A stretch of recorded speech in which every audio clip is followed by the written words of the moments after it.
अस्सलाम वालेकुम वरहमतुल्लाह। अज़ीज़ तलबा व तालिबात, जैसा कि आप तमाम जानते हैं कि जो हमारा पिछला लेक्चर था उस लेक्चर में हमने मैकेनिकल प्रॉपर्टीज़ ऑफ फ्लूइड्स का पूरा थ्योरेटिकल पार्ट कंप्लीट कर लिया है। और आज हम इस लेक्चर में मैकेनिकल प्रॉपर्टीज़ ऑफ फ्लूइड के जो अनसॉल्व्ड न्यूमेरिकल है, मतलब वो न्यूमेरिकल जो आपके टेक्स्ट बुक में आपको सॉल्व करने हैं, ठीक है, उसे अनसॉल्व कहा जाता है, जिसका सॉल्यूशन नहीं है। और कुछ न्यूमेरिकल्स ऐसे होते हैं जो सॉल्व न्यूमेरिकल होते हैं। जैसे कि अगर आपको याद होगा कि जो हमारा पिछला लेक्चर जो पिछला चैप्टर था जिसका नाम था रोटेशनल डायनामिक्स, उसमें मैंने आपको सॉल्व न्यूमेरिकल करवाए थे।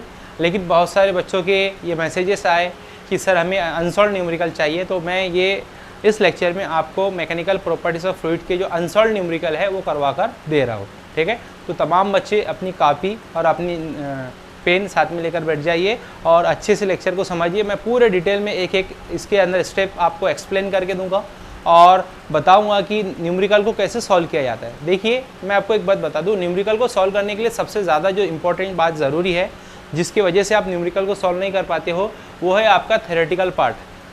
बच्चों, अगर आपका थ्योरेटिकल पार्ट अगर पूरी तरह से आप 100% उसमें श्योरिटी नहीं है, आपको उस थ्योरेटिकल पार्ट पे 100% आपको कॉन्सेप्ट क्लियर नहीं है, तो आप न्यूमेरिकल सॉल्व नहीं कर सकते। तो न्यूमेरिकल सॉल्व करने के लिए सबसे ज़्यादा ज़रूरी है कि आपकी थ्योरेटिकल जो पार्ट है वो पक्का होना चाहिए। अगर थ्योरेटिकल पार्ट पर आपका 100% कमांड अगर आपको आ चुका है, तो फिर आप किसी भी किस्म का न्यूमेरिकल सॉल्व कर सकते हो। और न्यूमेरिकल सॉल्व करते वक्त आपको एक बात और ख्याल में रखना है कि जो कन्वर्जन है, जिस तरह से कुछ यूनिट्स ऐसे होते हैं न्यूमेरिकल में कि जो SI यूनिट्स में होते हैं, कुछ ऐसे होते हैं जो CGS में होते हैं, ठीक है, कुछ ऐसे होते हैं जो MKS में होते हैं। तो एक कन्वर्जन आपको आना चाहिए और उसमें से न्यूमेरिकल्स में से क्या चीज़ हमको निकालनी है, क्या हमको पूछा है, वो समझना आना चाहिए। तो आइए इंशाल्लाह आज के लेक्चर में हम हमारे मैकेनिकल प्रॉपर्टीज ऑफ फ्लूइड्स के न्यूमेरिकल सॉल्व करते हैं जो अनसॉल्व है, जिसका सॉल्यूशन आपके टेक्स्ट बुक में मौजूद नहीं है, ठीक है। तो देखिए, जैसा कि आपको पता होगा कि जो हमारा अभी सिलेबस रिड्यूस हुआ है 25%, तो उसने उसमें से 3 टॉपिक जो है मैकेनिकल प्रॉपर्टीज ऑफ फ्लूइड के 3 टॉपिक को उसने रिमूव कर दिया है। सबसे पहला टॉपिक है प्रेशर, ठीक है, प्रेशर वाला पूरा पार्ट उसने इसमें से निकाल दिया है। तो जाहिर सी बात है, अगर प्रेशर वाला पूरा पार्ट इसमें से रिड्यूस हो चुका है, तो प्रेशर से रिलेटेड जो न्यूमेरिकल्स है वो भी हमको सॉल्व करने की अभी इस साल के लिए ज़रूरत नहीं है। इंशाल्लाह अगर नेक्स्ट ईयर अगर बच्चों को ज़रूरत पड़ी तो मैं इंशाल्लाह ज़रूर उसको अपलोड कर दूंगा। और इसी के साथ साथ में नेक्स्ट टॉपिक है इक्वेशन ऑफ कंटिन्यूटी। ये भी इक्वेशन के ऊपर जो भी न्यूमेरिकल बेस्ड है उसको भी रिमूव कर दिया गया है। तीसरा वाला टॉपिक है बर्नौली इक्वेशन, जो बहुत इंपॉर्टेंट था। न्यूमेरिकल नंबर 12 है, हाँ, यहाँ से हम लोग शुरुआत करते हैं। न्यूमेरिकल नंबर जो 12 है वो हमारा इसी पर बेस्ड है, मतलब जो टॉपिक हमारे इस सिलेबस के अंदर इंक्लूडेड है, ठीक है। तो न्यूमेरिकल नंबर 12 क्या कहता है, इसको आइए समझते हैं। न्यूमेरिकल नंबर 12 में है कैलकुलेट द विस्कस फोर्स। आपको क्या कैलकुलेट करना है, विस्कस फोर्स। इसका मतलब यह है कि ये जो क्वेश्चन है किस पर डिपेंड है, विस्कोसिटी पर डिपेंड है, ठीक है। तो विस्कोसिटी वाला पार्ट हमारा स्किप नहीं हुआ है, तो हम इसको सॉल्व करेंगे। न्यूमेरिकल नंबर 12, देखिए मैं आपको बताता हूँ कि हमको यहाँ से कैसे वैल्यू को कैलकुलेट करनी है, कैसे वैल्यू मैं यहाँ से निकाल के बताऊँगा आपको और न्यूमेरिकल को सॉल्व करूँगा। तो न्यूमेरिकल नंबर 12 क्या कहता है, numerical number 12 on page 55। Numerical number 12 में यह है कैलकुलेट द विस्कस फोर्स, मतलब हमको FV निकालना है। क्या निकालना है, FV कैलकुलेट करना है, विस्कस फोर्स, ठीक है। Calculate the viscous force acting on a rain drop of diameter 1 mm, मतलब एक पानी का बूंद है, रेन ड्रॉप है, और उसका जो ये इस तरह का एक रेन ड्रॉप है, इसका जो डायमीटर है वो कितना दिया गया है, 1 mm। तो हमको पता है डायमीटर को हम D से जार करेंगे, वो कितना है, 1 mm, ठीक है। हम लोग इसको कन्वर्ट कर देंगे, तो 1 mm को मीटर में कन्वर्ट करेंगे, 1 × 10⁻³ मीटर। याद रखिए, मिली mm को मीटर में कन्वर्ट करने के लिए कितने से मल्टीप्लाई करना पड़ता है, 10⁻³ ठीक है। तो ये हो गया हमारे पास में डायमीटर कितना आ गया, 10⁻³ अच्छा, अगर हम इसका रेडियस निकालना चाहें तो इसका रेडियस क्या होगा, तो 1 का हाफ कितना होगा, 0.5 mm, ठीक है। इसका मतलब रेडियस कितना हो जाएगा, 0.5 × 10⁻³ मीटर। इसका मतलब 5 × 10⁻⁴ मीटर। ये आ गया आपके पास में रेडियस, ये डायमीटर, ये रेडियस, विस्कस फोर्स हमको कैलकुलेट करना है। आगे क्या कहता है इसको समझिए। आगे है falling with a uniform velocity of 2 metre per second, और जो इसकी वेलोसिटी है वो कितनी है, 2 मीटर पर सेकंड, यानी कि एक रेन ड्रॉप है जो 2 मीटर पर सेकंड की वेलोसिटी से नीचे गिर रहा है। When it rest on a layer of इधर है through the air, the coefficient of viscosity of air, the coefficient of viscosity of air is, मैंने आपको बताया था कोफिशिएंट ऑफ विस्कोसिटी का मतलब क्या होता है, कोफिशिएंट का मतलब होता है मेजरमेंट, ठीक है। तो उसने कोफिशिएंट ऑफ विस्कोसिटी दिया है, इसका मतलब आपके पास में किसकी वैल्यू है, ईटा की वैल्यू है, सॉरी ईटा की वैल्यू है। ईटा की वैल्यू कितनी है, ईटा की वैल्यू है हमारे पास में, the coefficient of viscosity of air is 1.8 × 10⁻⁵ Newton second per metre का स्क्वायर, मतलब ये हमारे पास में 1.8 × 10⁻⁵ -5 न्यूटन सेकंड पर मीटर का स्क्वायर। इतनी चीज़ें हमारे पास में दी गई है, ठीक है। कितनी चीज़ें, सबसे पहले तो डायमीटर दिया गया, हमने रेडियस वहाँ से निकाल लिया, हमारे पास में कांस्टेंट वेलोसिटी दी गई है और हमारे पास में कोएफिशिएंट ऑफ विस्कोसिटी मतलब ईटा दिया गया है। हमको क्या मालूम करना है, विस्कस फोर्स। बहुत सिंपल सा इसका सॉल्यूशन है, सीधा सीधा फार्मूला लगाएंगे। विस्कस फोर्स का एफ का मैंने आपको फार्मूला बताया था, वो क्या था, 6 पाई ईटा आर इंटू वी, ठीक है, 6 पाई ईटा आर इंटू वी। चलिए एक एक वैल्यू को रख लेते हैं। 6 यहाँ पर एज इट इज रहेगा, पाई की वैल्यू कितनी होती है 3.14 या 22/7 भी आप लिख सकते हो। ईटा हमारे पास में ईटा है कितना, ईटा हमारे पास 1.8। तो मैं इसको ना देखो कैसे लिख रहा हूँ, मैं इसको लिख रहा हूँ 18 इंटू 10⁻। ऑलरेडी यहाँ पर -5 है, ये जो पॉइंट है आपका आश्चर्य, उसको एक मुकाम इधर सरकाइए, तो हमने इसको 18 बना दिया, तो फिर ये कितना हो जाएगा 10⁻⁻6 मल्टीप्लाई। नेक्स्ट क्या है हमारे पास में, ईटा भी हमने रख दिया। आर की वैल्यू कितनी है हमारे पास में, रेडियस तो हमारे पास में है 5 इंटू 10⁻⁴ इंटू हमारे पास में वेलोसिटी कितनी है, वेलोसिटी हमारे पास में 2, ठीक है। ये देखिए वेलोसिटी कितनी है 2 मीटर पर सेकंड। इसका मतलब क्या होगा, इसका मतलब ये होगा कि 6 इंटू, इसको मैं लिख रहा 314 ज़रा 10 की कुवत -6 और ये -2, कितना हो जाएंगे -8। एक काम करते पहले तो अगर असास एक जैसे हो तो कुवतों की जमा और वज़ा की जाती है, -6, -6 और -4, ठीक है। -6 -4 कितने हो जाएंगे, -10 हो जाएंगे, ठीक है। और -10 में ये -2 मिला दीजिए तो कितना हो जाएंगे -12। मतलब हमारे पास में यहाँ कितने आ रहा है 10⁻⁻², ठीक है, इंटू यहाँ पर क्या है हमारे पास में 18 इंटू 5 2 जार 10, ठीक है। इसका मतलब क्या हो जाएगा 6 multiply by 314 multiply by 18 into 10⁻, देखिए यहाँ पर कुछ नहीं मतलब 1 है, ओके। तो 12 में से -12 में से प्लस के 1 जाएंगे तो माइनस के कितने बचेंगे, 11 बचेंगे, ठीक है। अब ये हमारे पास में एफ भी आ रहा है और ये आप लोग कैलकुलेट कर लेंगे, बड़े आसानी से आपको इसकी वैल्यू मिल जाएगी। और इसका यूनिट क्या होगा, न्यूटन, क्योंकि हमने यहाँ क्या निकाला है फोर्स। क्या करना है, 314 को 6 से मल्टीप्लाई कीजिए, जो उसका आंसर आएगा उसको 18 से मल्टीप्लाई कीजिए, आपके पास में आपका आंसर आ जाएगा, ठीक है। इसको सॉल्व कीजिए, इसका सबसे पहले स्नैपशॉट लीजिए। ये छोटी सी चीज़ है, ये आप लोग घर पर भी परफॉर्म कर सकते हो। स्नैपशॉट लीजिए। न्यूमेरिकल नंबर 13, हाँ, find the coefficient of viscosity of oil. इसमें हमको विस्कोसिटी के ताल्लुक से क्वेश्चन है, इसीलिए हम इसको सॉल्व करेंगे। क्वेश्चन नंबर 13 का सॉल्यूशन। क्वेश्चन नंबर 13 क्या कहता है, इसको समझिए। A horizontal force of 1 newton is required to move a metal plate of area 10⁻⁻² metre with a velocity of 2 into 10⁻⁻² metre per second when it rest on a layer of layer of oil 1.5 into 10⁻³ thickness, find the coefficient of viscosity. हाँ, इसमें ना आपको थोड़ा सा एक formula change करना है, जो आपके टेक्स्ट बुक में मेंशन नहीं किया है उसने, लेकिन जो अगर आप एनसीईआरटी की बुक देखोगे तो वहाँ पर वो फार्मूला उसने एक्सप्लेन किया था। तो आइए हम इसको समझने की कोशिश करते हैं, देखते हैं इसका सॉल्यूशन आता है या नहीं है। अ हॉरिजॉन्टल फोर्स ऑफ 1 न्यूटन, क्या क्या चीज़ें सबसे पहले निकाल लीजिए। मतलब फोर्स आपके पास में दिया गया है 1 न्यूटन, ठीक है। आपको क्वांटिटीज़ को उसके यूनिट से पहचानना है। अगर न्यूटन दिया है तो जाहिर सी बात है फोर्स है, ठीक है। अगर आपको मास देता तो उसका यूनिट क्या था, किलोग्राम आता। इस required to move a plate of area 10⁻² metre square है, मतलब मीटर स्क्वायर मतलब एरिया, एक प्लेट है, उस प्लेट का एरिया आपको दिया गया है, वो एरिया कितना है 10⁻² मीटर का स्क्वायर, ठीक है। With a velocity of 2 into 10⁻² metre per second, और यहाँ पर मीटर पर सेकंड है, मतलब ये वेलोसिटी है, वेलोसिटी भी दी गई है 2 इंटू 10⁻² मीटर पर सेकंड, ठीक है। when it rest on a layer of oil, एक ऑयल की थिकनेस दी गई है कि ये 1.5 इंटू 10⁻³ मीटर की ऑयल की थिकनेस पर इस प्लेट को रखा गया है। तो यहाँ पर टी आपके पास में दिया गया है, ये है आपके पास में 1.5 इंटू 10⁻³ मीटर, ये थिकनेस ऑफ ऑयल है।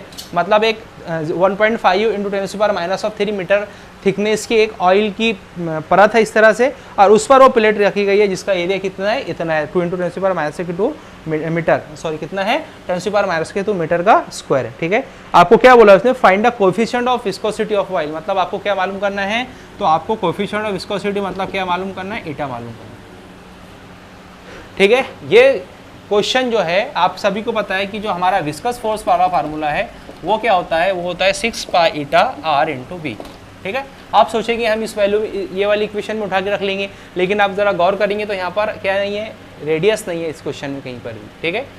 फोर्स भी फोर्स तो हमारे पास में है, ईटा हमारे को कैलकुलेट करना है, 6 पाई की वैल्यू हम रख सकते हैं, वी भी हमारे पास में, लेकिन हमारे पास में आर नहीं है, ठीक है। तो जो एनसीईआरटी की जो बुक है उसमें थिकनेस वाले फॉर्म में एक फार्मूला उसने आपको बताया है, आप एनसीईआरटी की बुक को रेफर कर सकते हैं इस फार्मूले के लिए। अगर नहीं रेफर कर सकते तो आपको फार्मूला यहाँ पर याद रखना है। तो वो फार्मूला क्या होगा, याद रखिए, वो फार्मूला होगा viscous force equal to NAV divided by T, sorry नीटा AV divided by T, eta AV divided by T। Eta coefficient of viscosity है, A जो है यहाँ पर एरिया है, V जो है वेलोसिटी है, T क्या है, टाइम है। ठीक है, देखिए यहाँ पर हमने ये रेडियस रिप्लेस किससे हुआ, रेडियस रिप्लेस हुआ A/T से, मतलब एरिया और यहाँ पर थिकनेस है। ये वाला फार्मूला आपको याद रखना है, आप एनसीईआरटी से इसको रेफर कर सकते हो। ओके, हमारे पास में फोर्स कितना है, 1 न्यूटन है। ईटा हमारे को कैलकुलेट करना है। एरिया हमारे पास में कितना है, 10⁻⁻², ठीक है, इनटू वेलोसिटी हमारे पास में कितनी है, वेलोसिटी हमारे पास में है 2 × 10⁻⁻² डिवाइडेड बाय थिकनेस आपके पास में कितनी है, 1.5 × 10⁻³ मीटर। ठीक है, वो यूनिट्स कैंसिल हो जाएंगे एक दूसरे से, वो लिखे, अगर नहीं भी लिखे आपने तो चलेगा। हमको ईटा कैलकुलेट करना है, इसको क्रॉस मल्टीप्लाई कीजिए, ये हो जाएगा 1.5 × 10⁻³ इक्वल टू ईटा, और ये पूरा नीचे आ जाएगा, ये हो जाएगा आपका 2 × 10⁻⁴। टू मनफी के 2 और मनफी के 2 क्या जाएंगे, मनफी के 4 हो जाएंगे। ठीक है, देखिए हम इसको क्या लिख सकते हैं, 1.5 को मैं 3/2 लिख सकता, ठीक है, डिवाइडेड बाय यहाँ पर क्या ऑलरेडी 2 है, मल्टीप्लाई बाय 10⁻⁻³ और ये -4 ऊपर जाकर +4 इक्वल टू ईटा। ठीक है, नेक्स्ट स्टेप क्या बनेगी, नेक्स्ट स्टेप ये बनेगी कि देखिए ये 2 नीचे आ जाएंगे, जब 2 नीचे आ जाएंगे कितने हो जाएंगे, ये हो जाएंगे आपके पास में 3/4 इंटू +4 -3 कितने बचेंगे, +4 में से -3 जाएंगे तो +1 बचेगी, तो 10⁻1 इक्वल टू ईटा। इसका मतलब क्या होगा, इसका मतलब ये होगा कि हम इसको 10 को 3 से मल्टीप्लाई करेंगे तो ईटा इक्वल टू कितना हो जाएगा, ईटा इक्वल टू हो जाएगा 30/4।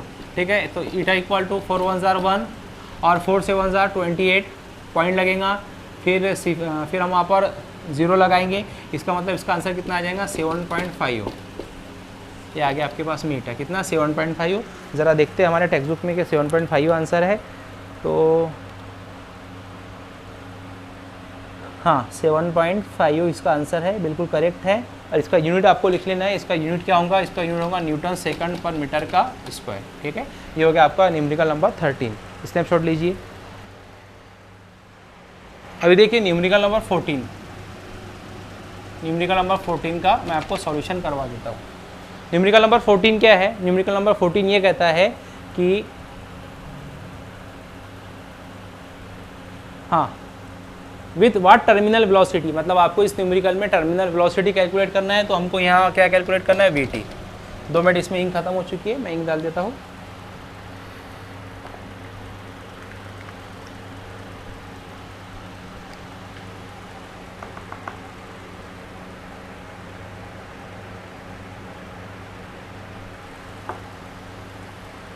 हाँ, with what terminal velocity will the air bubble of 0.4 mm is diameter. और वो जो एयर बबल है उसका जो डायमीटर दिया गया है, टर्मिनल वेलोसिटी अगर आपको कैलकुलेट करनी है तो एयर बबल का जो डायमीटर है वो है 0.4 mm।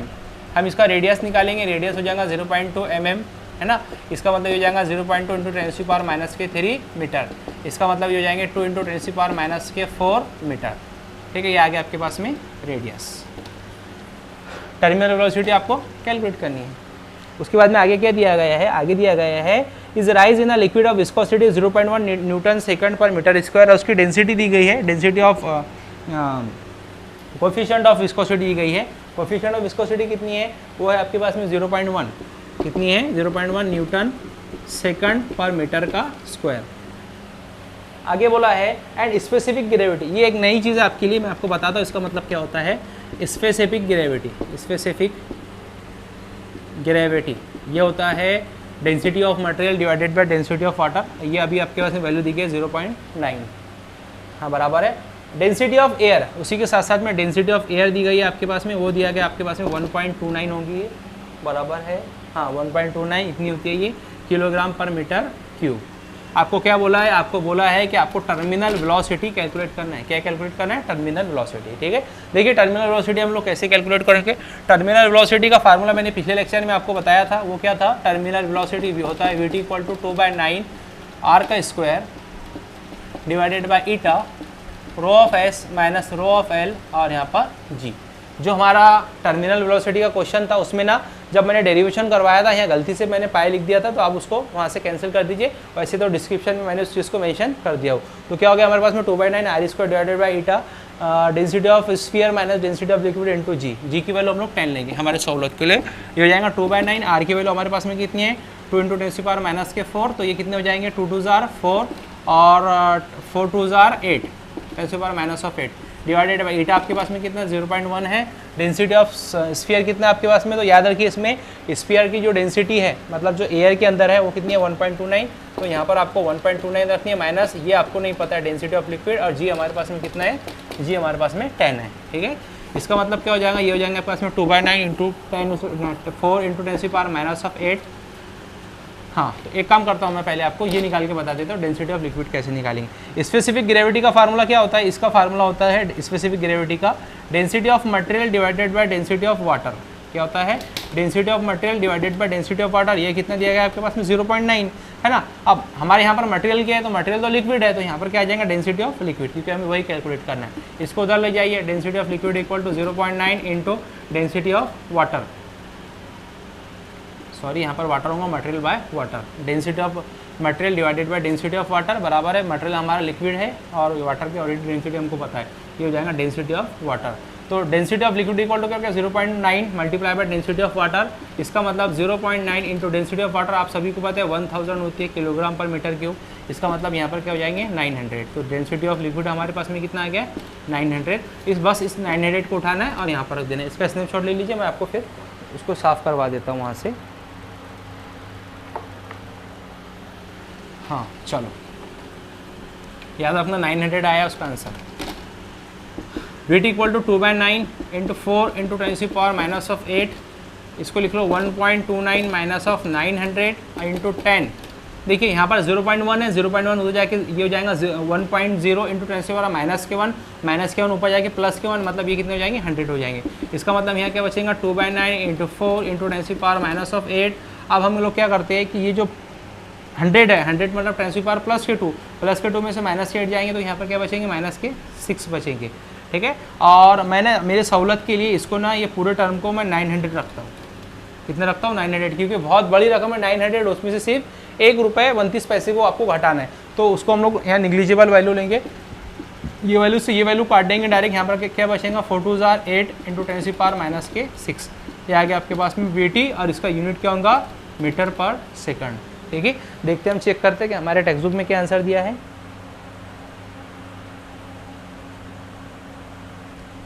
टेक्स्ट बुक में आंसर दिया है 0.78 इंटू 10⁻⁻³ मीटर पर सेकंड, और हमारा क्या आंसर आया है 8 इंटू 10⁻⁶।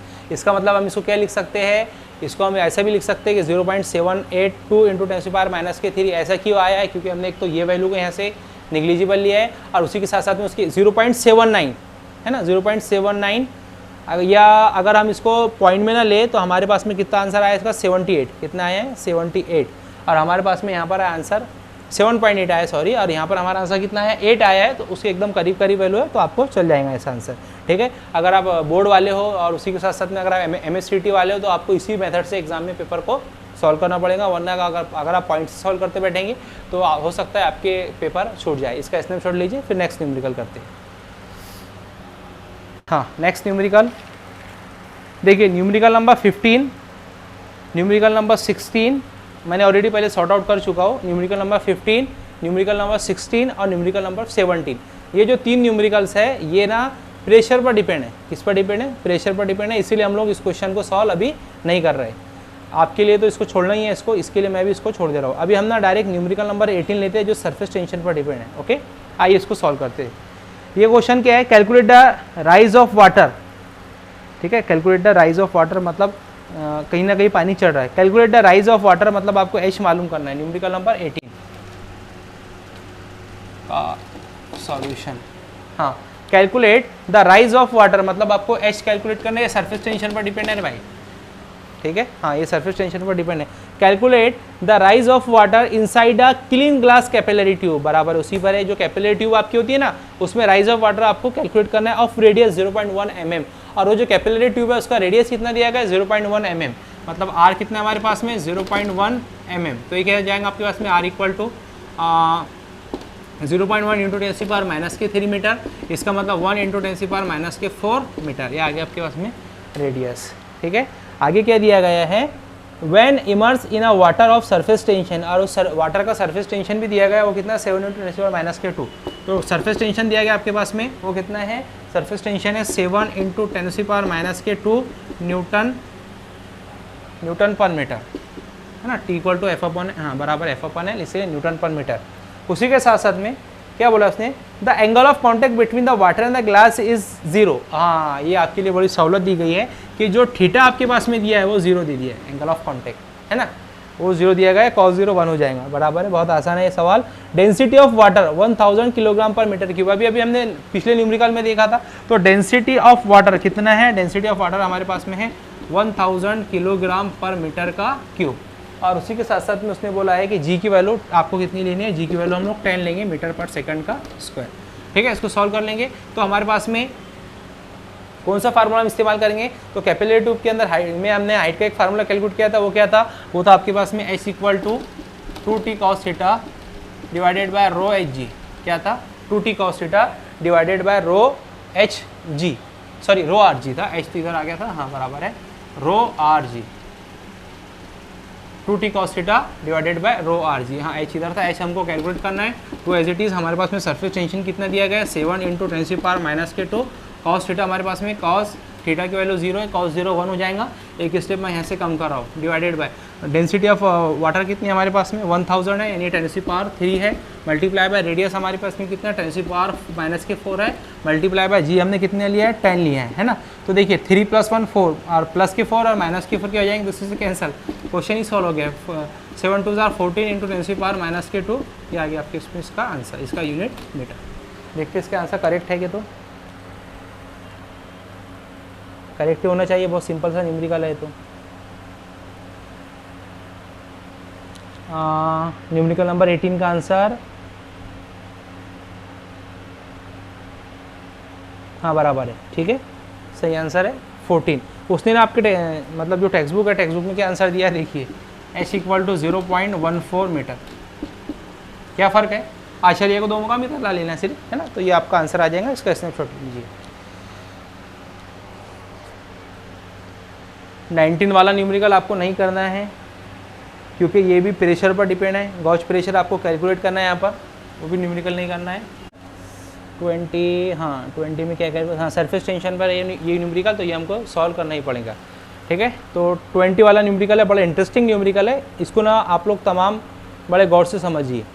देखिए थोड़ा सा इसमें ट्विस्ट है, वो न्यूमेरिकल क्या है, 27 ड्रॉपलेट्स ऑफ वाटर, मतलब जो पानी है, पानी के 20 कतरे आपके पास में दिए गए हैं, ड्रॉपलेट्स 27 है ना, ईच ऑफ रेडियस 0.1 mm, और हर एक का रेडियस कितना है, हर एक का जो रेडियस है आपके पास में 0.1 mm है। तो मैं जो चीज़ें आपके पास में सबसे पहले दी गई है वो मैं लिख लेता हूँ। न्यूमेरिकल नंबर 20 है ना, जो वो ड्रॉपलेट्स है, नंबर ऑफ ड्रॉपलेट हो कितने 27, उनका रेडियस कितना है 0.1 mm, मतलब 0, ये डायरेक्ट लिख लेगा इसको 1 इंटू 10⁻⁴ मीटर। बार बार हमको कैलकुलेट करने की ज़रूरत नहीं कि 3 से मल्टीप्लाई करो, ऐसे कीजिए वैसे कीजिए, आपको तमाम चीज़ें अब आ चुकी है। को इलेस इंटू आ सिंगल ड्रॉप, जब 27 पानी के ड्रॉप को आपस में मिलाया गया तो उसकी मदद से एक सिंगल ड्रॉप बनाया गया। पहले तो ये ऐसे 27 ड्रॉप थे ऐसे, है ना, जब इनको मिलाया गया तो एक सिंगल ड्रॉप बनाया गया। ये क्यों बार बार लॉक हो जाता है, हाँ, into a single drop. Find the change in the surface energy, आपको क्या मालूम करना है, चेंज इन सरफेस एनर्जी, मतलब आपको डी मालूम करना है। चेंज कैसे निकालते हैं, फाइनल माइनस इनिशियल, ये बात आपको पता होना चाहिए। Calculate a change in surface energy, surface tension of water is 0.072 newton metre. तो सरफेस टेंशन कितना दिया गया है 0.072 न्यूटन पर मीटर। थोड़ा सा इस सवाल में ट्विस्ट है, हमको फार्मूला डायरेक्ट नहीं दिया गया है, हमको चेंज इन निकालना है। क्या निकालना है, चेंज इन सरफेस एनर्जी। ठीक है, तो देखिए मैं आपको बताता हूँ इसको हम लोग कैसे कैलकुलेट करेंगे।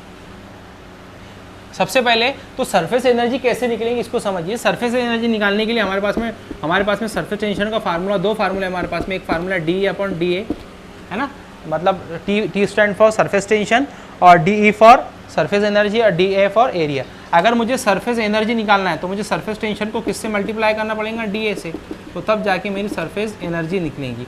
मतलब सरफेस एनर्जी निकालने के लिए सरफेस टेंशन को डी ए से मल्टीप्लाई करना पड़ेगा। दूसरा तरीका मेरे पास में क्या है, दूसरा तरीका मेरे पास में टी इक्वल टू होता है एफ अपॉन एल। तो ये तो फोर्स निकालने, अगर हमको फोर्स निकालना है तो सरफेस टेंशन को एल से मल्टीप्लाई करना पड़ेगा। तो फोर्स अगर निकालना होता तो सरफेस टेंशन को हम लेंथ से मल्टीप्लाई कर देते, लेकिन हमको तो सरफेस एनर्जी निकालनी है, वो भी चेंज निकालनी है, तो हमको क्या करना पड़ेगा, सरफेस टेंशन को एरिया से मल्टीप्लाई करना पड़ेगा। अब एरिया से मल्टीप्लाई करने में थोड़ा सा आपको यहाँ पर एक फार्मूला हम कैलकुलेट करेंगे, जो सिंपलेस्ट मेथड से तो नहीं आएगा, लेकिन मैं कोशिश करूंगा कि आपको ये मैं आसान से आसान तरीके से समझा सकूं। ठीक है, तो देखिए मान लो ये आपके पास में 27 ड्रॉपलेट्स थे, तो ना पहले मैं इसकी एनर्जी निकालता हूँ, इसकी सरफेस E1 निकालता है, इसकी सरफेस एनर्जी। तो सरफेस एनर्जी निकालने के लिए मुझे क्या करना पड़ेगा, मुझे सरफेस टेंशन को किससे मल्टीप्लाई करना पड़ेगा, उसके एरिया से। तो मैं सरफेस टेंशन T इसको किससे मल्टीप्लाई करूँगा, इसके एरिया से। स्फीयर का एरिया क्या होगा, 4πr का स्क्वायर। कितने हैं ये, n है, तो हम ये इसको मल्टीप्लाई कर देंगे n से।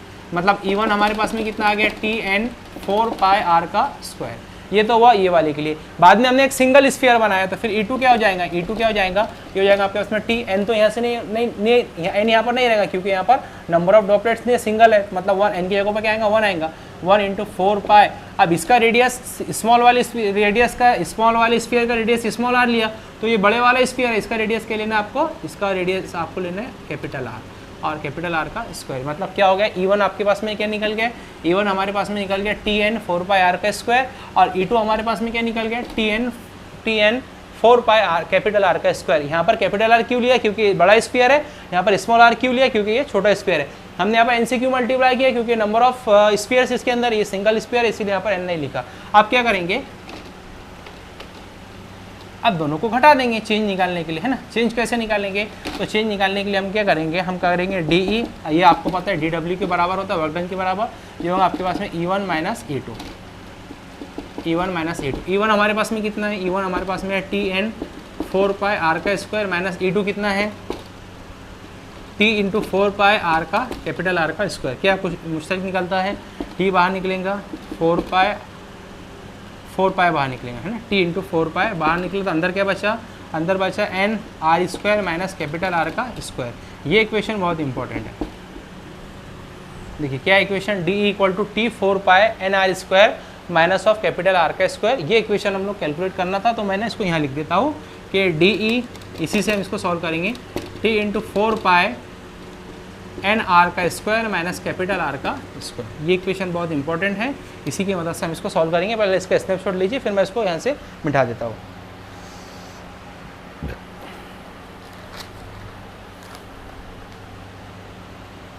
ले लिया, हाँ।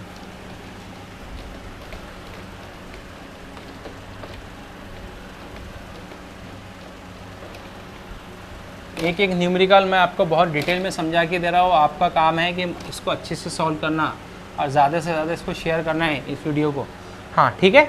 अब देखो हमारे पास में इधर कितने ड्रॉपलेट्स थे, 27, और इधर कितना था, 1। अब हम क्या करते, जब हमने 27 ड्रॉपलेट से एक ड्रॉप बनाया, तो हमेशा याद रखिए कि जब 27 या नंबर ऑफ ड्रॉपलेट से अगर हम एक सिंगल ड्रॉप बनाते हैं तो उसकी वॉल्यूम चेंज नहीं होती, इनकी वॉल्यूम एज इट इज़ रहती है, सेम रहती है, ठीक है। तो देखिए हम इसका क्या निकालेंगे, वॉल्यूम निकालेंगे। 27 ड्रॉपलेट्स का हम वॉल्यूम निकालेंगे, तो 27 मल्टीप्लाई बाय वॉल्यूम क्या होती है, 4πr3, है ना। r इसका रेडियस था स्मॉल, ये आ गया आपके 4πr3। सिंगल वाले का निकालना था 1 इंटू 4π, इसका रेडियस क्या था, r कैपिटल R3। ये 27 वाले के लिए और वो सिंगल वाले के लिए, ठीक है। मतलब दोनों का जो वॉल्यूम होगा वो क्या होगा, V1 equal to V2। Volume कभी भी चेंज नहीं होगा। तो ये पहले वाले मतलब 27 का वॉल्यूम और ये सिंगल का वॉल्यूम, है ना। तो देखिए क्या होगा, यहाँ से 4π कैंसर, क्या बचेगा 27 r small r3 equal to ये बचेगा कैपिटल R3, है ना। अगर मैं यहाँ से कैपिटल R निकालूंगा तो क्या हो जाएगा, 3 3 9 9 3 हाँ, ये कितना जाएगा 3, और ये हो जाएगा आपका r। तो ये कितना आ गया हमारे पास में, capital R equal to 3r। कैसे निकाला हमने, इसका r3 निकाल दिया यहाँ से, तो 3 3 9 9 3 27, और r3 क्या हो जाएगा आपके पास में r। तो ये r हमारे पास में कितना आ गया, 3r। अब इसको उठाकर कहाँ रखेंगे, इसको उठाकर हम यहाँ पर रखेंगे, ठीक है। देखिए तो DE हमको ये निकालना है, चेंज इन एनर्जी, है ना। तो सरफेस एनर्जी, सरफेस टेंशन हमारे पास में कितना है, सरफेस टेंशन 0.072 है। तो मैं इसको डायरेक्ट लिख रहा हूँ, देखिए 72 इंटू 10⁻³ -3, 1 2 3, है ना। इंटू 4 इंटू पाई की वैल्यू हम यहाँ लेंगे 22/7 हमारे सहूलत के लिए। ओके, एन हमारे पास में एन आर, ठीक है। देखिए एन क्या है, नंबर ऑफ ड्रॉपलेट्स थे, ठीक है, और आर क्या था, आपका रेडियस था। तो स्मॉल आर हमने क्या, स्मॉल आर हमारे पास में कितना है 10⁻⁻⁴, और एन हमारे पास में कितने हैं 27। तो आइए हम इसको ये सॉरी आपका 22/7 है, 22/7। अब ये तमाम वैल्यूज हमको एक एक करके यहाँ पर पुट अप करनी है। तो एन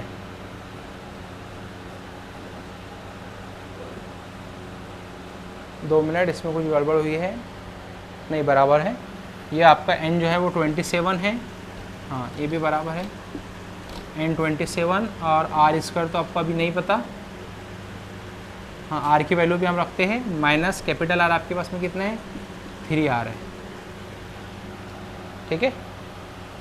इसका स्क्वायर है ना, तो 3 3 9 और r का स्क्वायर r स्क्वायर हो जाएगा, बराबर है, हाँ चलो ठीक है। ये हो जाएगा आपके पास में 72 सरफेस टेंशन जो था multiply by 4 multiply by 22/7 multiply by 10⁻⁻3, 27 r square में से 9 आर स्क्वायर जाएंगे तो कितने बचेंगे।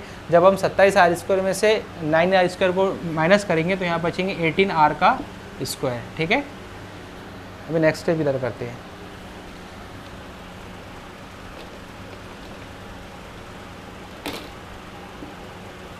नेक्स्ट स्टेप क्या होंगे आपके पास में, d e equal to 72 into 4, पहले 4 से मल्टीप्लाई कर देते इसको, तो 4 4 आर, देखिए पहले 7 का टेबल देखते हैं हम, नहीं 7 के टेबल में नहीं होता है, तो हाँ इसको ऐसे मल्टीप्लाई करते हैं। 4 2 आर 8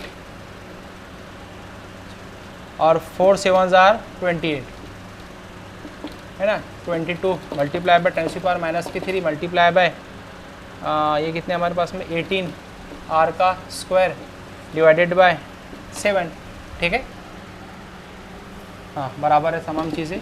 तो अब क्या करेंगे, इन दोनों को मल्टीप्लाई करेंगे, तो आप इसको मल्टीप्लाई कर लेना, मैं डायरेक्ट स्टेप लिख रहा हूँ। 10⁻⁻3 माइनस मल्टीप्लाई बाय 18, हाँ आर हमारे पास में कितना था, तो आर हमारे पास में कितना है 10⁻⁻4, तो 4 2 आर 8, तो ये कितने हो जाएंगे 10⁻⁸ डिवाइडेड बाय 7। अब ये थोड़ा सा मल्टीप्लिकेशन है और डिवाइडेशन है, आप लोग इसको घर पे जाके सॉल्व कर लेना है, ठीक है। घर पे इसको सॉल्व कर लेना है, पहले ऊपर सबकी मल्टीप्लाई करना है और बाद में इसको डिवाइडेशन कर देना है। एक स्टेप में और कम कर देता हूँ इसमें से, ये हो जाएंगे 288 मल्टीप्लाई बाय 22 मल्टीप्लाई बाय, एक कम करते हैं इसको 3 आशारी 1 4 कर लेते हैं, 3 आशारिया 1 4 इंटू 10⁻⁻3 इंटू 18 इंटू 10⁻⁻8, ठीक है। इसका मतलब 288 इंटू 314 इंटू 10⁻3 + 2 -5 और -5 और प्लस के -8 -13 इंटू 18, इसका मतलब क्या हो जाएगा 288 इंटू 314 इंटू 18 इंटू 10⁻13, ये आ गया आपके पास में डी। अब ये बहुत सिंपल स्टेप है, इसको थोड़ा सा मल्टीप्लाई कर लीजिए, इतना टाइम अपने पास में नहीं है, और ये आपके पास में इसका आंसर आ जाएगा। ये हमने क्या निकाला, यहाँ पर एनर्जी निकाला, तो एनर्जी हमारे पास में कितने आ गए डी ई, तो हमने कैसे निकाला, तमाम स्टेप आपके सामने। ये था आपके पास में न्यूमेरिकल नंबर 20, और न्यूमेरिकल नंबर 20 का आंसर आपको जूल में लिखना है। किस में लिखना है, जूल में। इसका मल्टीप्लाई कर लेना है आपको घर पे, इसका स्नैपशॉट लीजिए। नंबर 21, अब ये उल्टा है उसका, पहले जो सीधा था अब इसको उल्टा कर दिया गया है। देखिए किस तरह से है 21 वाला, a drop of mercury of radius 0.2 centimetre, मतलब एक मर्क्यूरी का ड्रॉप है और उसका रेडियस कितना है 21,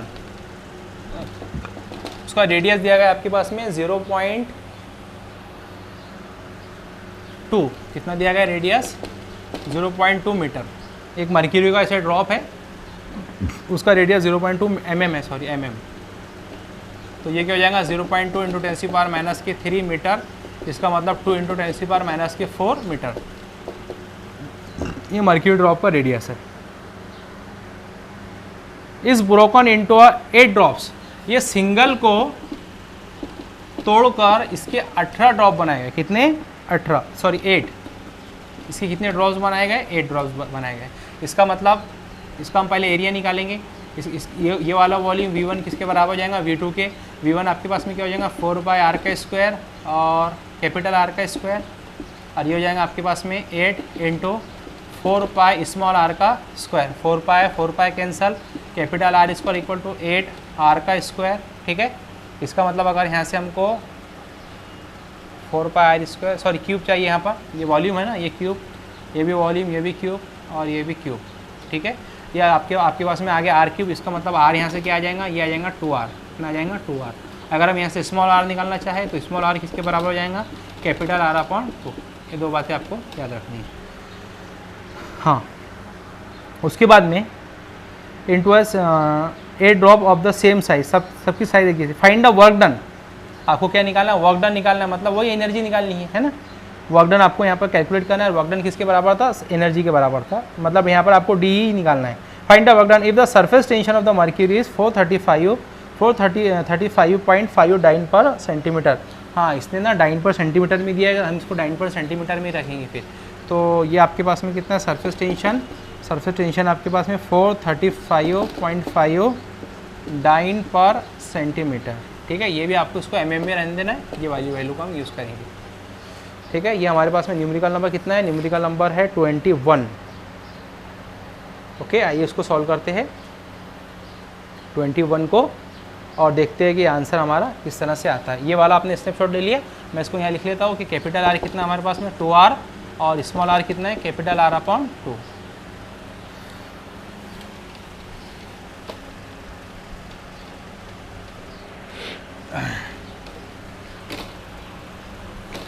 देखिए, एक फार्मूला मैंने आपको पिछले अभी क्वेश्चन में सॉल्व करके दिया था, वो क्या था कि डी, तो हम यहाँ पर डी डब्ल्यू की लिखेंगे, क्यों, डी किसके बराबर, डी डब्ल्यू के, क्या था वो 4 पाई, कितना था 4 पाई मल्टीप्लाई बाय टी, और उसके बाद में था n small n r square minus of capital r square, यही फार्मूला था। एक बार चेक करने दीजिए, टी मल्टीप्लाई बाय 4 पाई, हाँ एक ही बात है, n r square minus of capital r का माइनस ऑफ कैपिटल आर का, हाँ स्क्वायर बराबर है, सही है। चलो ठीक है, अब एक वैल्यू को हम यहाँ पर पुटअप करते हैं। तो 4 हमारे पास में एज इट इज़, 5 की वैल्यू 3.14, सरफेस टेंशन कितना है, सरफेस टेंशन है 435.5 इंटू एन कितना है 8 है। स्मॉल आर आपके पास में कितना है, स्मॉल आर कितना है आपके पास में, कैपिटल आर अपॉन 2, मतलब ये हो जाएगा capital r square divided by 2 2 ज़ार 4 माइनस ऑफ आर का स्क्वायर, है ना। इसका मतलब 4 इंटू 3.14 इंटू 435.5, 4 1 ज़ार 1, 4 2 ज़ार 8, इसका मतलब ये हो जाएंगे 2r square minus of r का स्क्वायर। ये हो जाएगा आपके पास में 4 into 3.14 into 435.5 into 2r square में से r स्क्वायर जाएगा, तो यहाँ पर क्या बचेगा, मल्टीप्लाई बाय r का स्क्वायर, है ना। तो ये आपके पास में क्या आ रहा है, डी डब्ल्यू।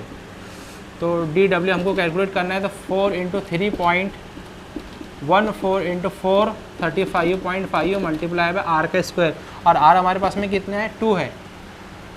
कैपिटल आर हमको यहाँ पर रखना है, सॉरी, तो कैपिटल आर मतलब उसका रेडियस जो है आपको स्फीयर का रेडियस, सॉरी यहाँ पर एक हमारी मिस्टेक हुई कि जो हमारा मर्क्यूरी का स्फीयर था उसका रेडियस हमको क्या लेना पड़ेगा, कैपिटल आर, क्योंकि वो सिंगल ड्रॉप था। क्या था, सिंगल ड्रॉप। आप कैपिटल आर आपको कितना लेना, 0.2 लेना है, तो 0.2 का स्क्वायर, 0.2 का स्क्वायर कितना होता है, 0.04 होता है। इसका मतलब 4 इंटू 3.14 इंटू 435.5 इंटू 0.04, ठीक है। अब घर पे इसको आपको लेकर बैठना है और इसका आपको सॉल्यूशन कर लेना। सिंपल मल्टीप्लिकेशन है, आपको सिंपल मल्टीप्लिकेशन आनी चाहिए। अगर आप चाहते हो तो एक स्टेप में और इसमें से कम कर देता हो, देखिए एक स्टेप कैसे कम होगी, डी डब्ल्यू इक्वल टू, हाँ डी डब्ल्यू इक्वल टू 4 इंटू 3.14 को हमने क्या बनाया, 314 इंटू 4,355 इंटू 4 इंटू, देखिए अब 10 हमको यहाँ पर रिप्लेस करना है, 10 की पावर कितनी आएगी, तो यहाँ पर 2 + 2 और ये 3 और 3 × 2 5, मतलब 10⁻⁻⁵। अब ये तो सिंपल सी स्टेप्स है, आप इसको मल्टीप्लाई कीजिए और इसका आंसर आपको लाना है जूल में। किस में लाना है, जूल में। कन्वर्शन आपको आता है, ये आपके पास में आ जाएगा आंसर। जो मेन स्टेप्स थी मैंने करवा दिया, मल्टीप्लिकेशन आप लोग घर पे कर सकते हो। ये न्यूमेरिकल नंबर 21 में मुकम्मल हो चुका है। नेक्स्ट न्यूमेरिकल है न्यूमेरिकल नंबर 22, ये भी सरफेस टेंशन पर ही डिपेंड है। न्यूमेरिकल नंबर 22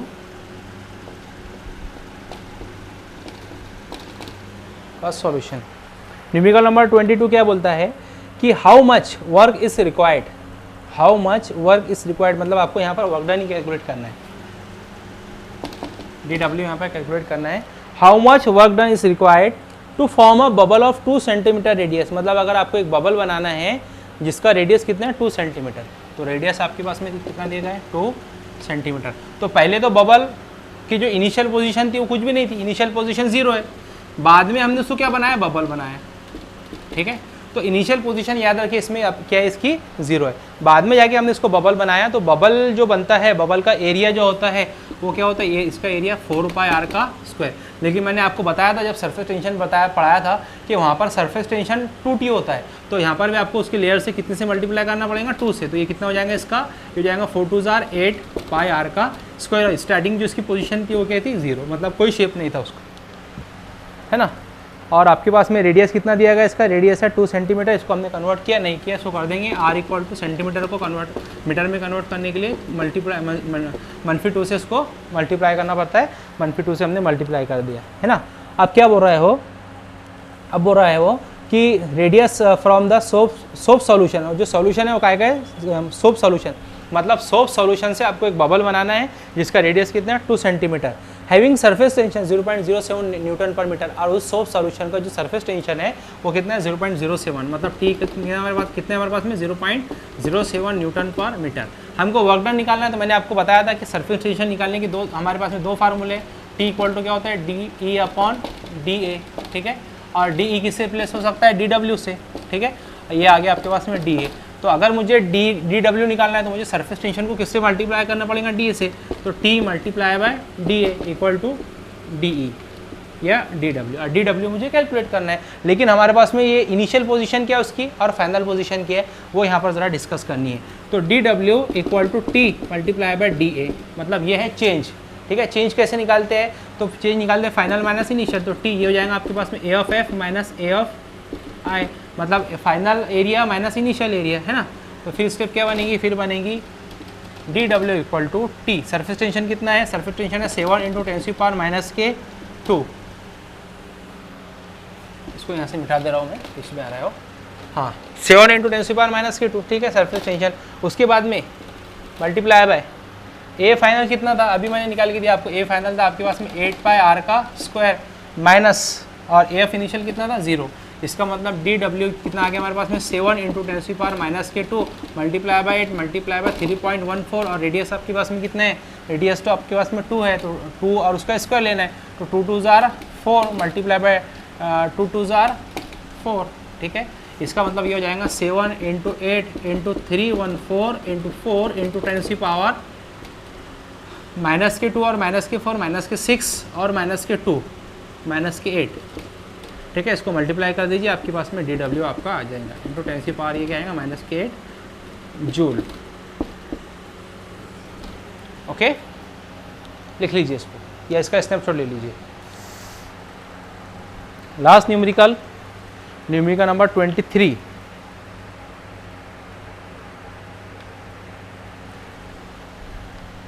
ले लिया स्नैपशॉट, हाँ। न्यूमेरिकल नंबर 23 क्या कहती है, इसको सुनिए।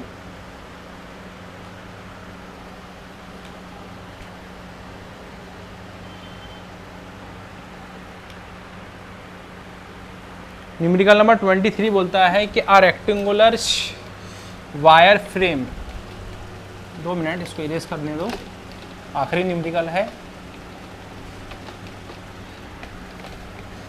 हाँ। आखिरी न्यूमेरिकल क्या कहता है कि a rectangular shape, a rectangular wire frame of size 2 centimetre 2 × 2 centimetre, मतलब एक वायर की रेक्टेंगुलर ऐसी फ्रेम है पहले, और इसकी लंबाई चौड़ाई कितनी है 2 सेंटीमीटर, है ना। तो हम पहले ए इनिशियल निकालेंगे, तो इसका फार्मूला क्या था, एरिया का लंबाई ज़रब चौड़ाई, मतलब 2 मल्टीप्लाई बाय 2 2 2 कितने होंगे 4 × 10⁻² मीटर। ये आ गया आपके पास में ए इनिशियल, ठीक है। ए इनिशियल आ चुका है, बिल्कुल। आगे क्या बोल रहा है वो, आगे बोल रहा है कि हाँ, is dipped in a soap solution and take out, और उस फ्रेम को जो पहले 2x2 की थी उसको सोप फिल्म में डुबोया गया और डुबोकर उसको बाहर निकाल दिया गया। A soap film is form, उस पर एक सोप फिल्म चल गई। If the size of the film is change, अगर ये साइज चेंज हो जाए, चेंज कैसे हो जाए, चेंज ऐसे हो जाए कि ये 3/3 की हो जाए, 3 सेंटीमीटर और 3 सेंटीमीटर। पहले 2x2 की थी, उसको डुबोया तो 3/3 की हो गई। तो इसका भी हमें ए फाइनल निकालेंगे, तो यहाँ ए फाइनल क्या होगा, ए फाइनल होगा 3 3, ठीक है, 3 3 9 ये हो जाएगा 9 सेंटीमीटर का स्क्वायर। इसका मतलब क्या हो जाएगा, ये मीटर स्क्वायर चाहिए यहाँ पर, ये हो जाएगा आपके पास में 9 इंटू 10⁻⁻2 मीटर का स्क्वायर। सॉरी -2 नहीं होगा, ये -4 होगा, क्योंकि 2 को 2 से मल्टीप्लाई किया तो -4 हो जाएंगे। तो ये एरिया आपके पास में निकल गया 4 इंटू 10⁻⁻4, और ये निकल गया आपके पास में फाइनल एरिया, ए फाइनल निकल गया हमारे पास में 9 इंटू 10⁻⁻4 मीटर का स्क्वायर। यहाँ पर भी -4 है, ठीक है। ये ए इनिशियल और ए फाइनल। पहले 2x2 की फ्रेम को डुबोया तो ये हमारे पास में एरिया निकला तो 4 इंटू 10⁻⁻4 मीटर स्क्वायर। बाद में जब डुबो के निकाला तो 3x3 की हो गई, उस पर 100 फिल्म चढ़ गई, तो फिर उसका ए फाइनल एरिया कितना हो गया 9 इंटू 10⁻⁻4 मीटर का स्क्वायर। आगे क्या बोलता है सुनिए,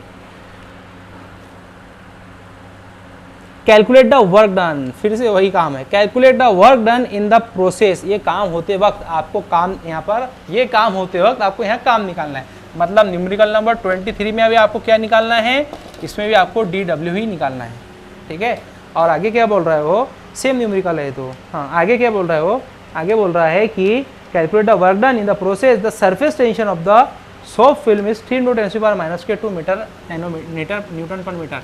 और टी आपके पास में कितना दिया गया, ये तो आपको कैलकुलेट करना है। टी कितना दिया गया है, टी दिया गया है आपके पास में 3 into 10⁻⁻2 Newton per metre. Work done निकालना है, तो वही वर्क डन का हमारा फार्मूला क्या होता है, वर्क डन का फार्मूला देखिए फिर से, ये सरफेस टेंशन क्या होता है, DE/DA है ना।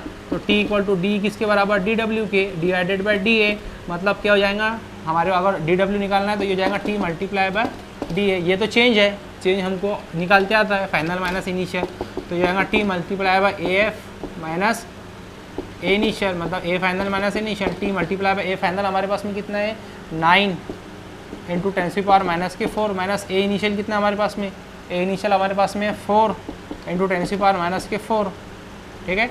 मीटर स्क्वायर यहाँ से हम अभी उसको बाहर आने देते। टी मल्टीप्लाई बाय यहाँ से क्या कॉमन निकलेगा, यहाँ से कॉमन निकलेगा 9 - 4 इंटू 10⁻⁴, ठीक है। सरफेस टेंशन कितना आपके पास में 3 इंटू 10⁻⁻2 मल्टीप्लाई बाय -4, और 9 में से 4 जाएंगे कितने बचेंगे 5, 5 3 जार 15, 5 3 जार 15। तो DW कितना निकला, DW निकला हमारे पास में 15 इंटू 10⁻⁻6। और ये आ गया आपके पास में लास्ट न्यूमेरिकल। हाँ, एक गड़बड़ हो रही है इसमें, देखिए ये जो सरफेस टेंशन है, मैंने आपको बताया था कि सोप वाले केस में आपको सरफेस टेंशन कितना लेना है, 2 लेना है। तो हम क्या करेंगे, इसको DW बराबर यहीं पर मैं 2 से मल्टीप्लाई कर दिया, 2 मल्टीप्लाई बाय 15 इंटू 10⁻�6, क्योंकि इसने जो आंसर दिया है ना 3 दिया है, तो हमको यहाँ पर क्या लेना पड़ेगा 2 ही लेना पड़ेगा, बराबर है इंटू जूल। तो क्या हो जाएंगे 15 2 जार 30 इंटू 10⁻⁻6 जूल। इसका मतलब 3 इंटू 10⁻⁻5 जूल।